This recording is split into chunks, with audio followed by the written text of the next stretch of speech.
यो चाहिँ हामी मुम्बई एयरपोर्ट आइसक्न लागेका छौँ। ल्यान्डिङ हुने अवस्थामा मुम्बईको यो दृश्य तपाईँहरूलाई देखाइरहेको छु होइन।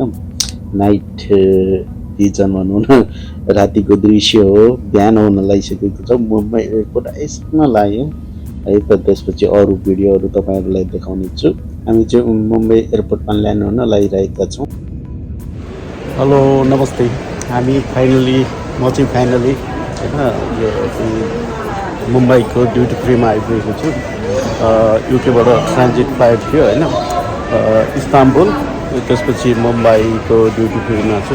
के भिन्नता छ भन्ने कुरो चाहिँ हामी देखाउँछ। यो चाहिँ त्यो मुम्बईको ड्युटी फ्री हो। मुम्बई गेट होला यो सायद, पछाडिको मुम्बई गेट। एकदम रमाइलो छ, राम्रो छ होइन, एकदम स्ट्यान्डर्ड। यहाँ केही खरिद गरौँ कि भन्ने सोचाइमा हो, केही लिनु पऱ्यो भन्ने यहाँ होइन। उताबाट लिएन केही पनि। अब हतार हतार भयो। यहाँ पनि अब लगभग 45 मिनट बाँकी छ प्लेनमा जानको लागि। 17 घन्टाको ट्राभल लगभग। अब 3 घन्टा बाँकी छ नेपाल भनेपछि 14 घन्टाको ट्राभल भइसक्यो कन्टिन्यू। एकदम थकै पनि लागिरहेको छ। अब यहाँनिर के पाउँछ हामीलाई जानु पऱ्यो। मुम्बई ड्युटी फ्री मुम्बई एयरपोर्टमा छ।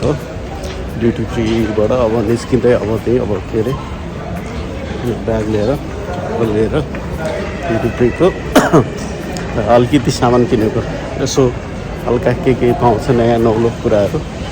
अब लाग्नु पऱ्यो नेपाल काठमाडौँ एयरपोर्ट। 30 मिनट बाँकी छ लगभग होइन। बर्गर किङ रहेछ यहाँनिर, बर्गर किङ।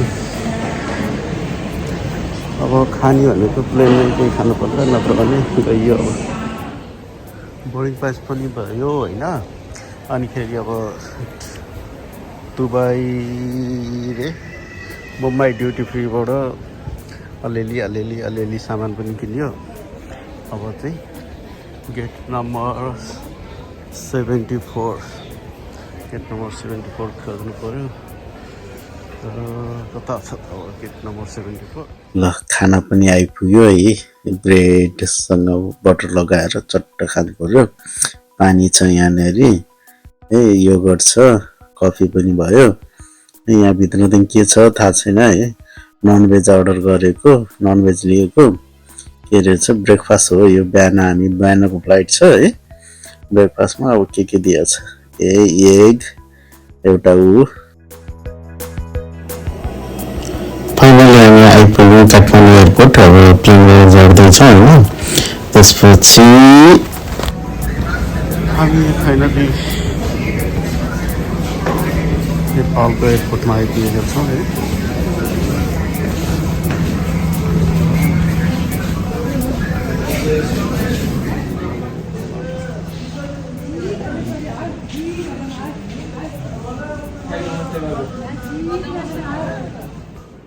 म चाहिँ आध्यागमनबाट बाहिर आइसकेको छु। अब त्यहीँ अब ब्यागेज कलेक्ट गर्न त्यहीँ तल जानुपर्छ होइन।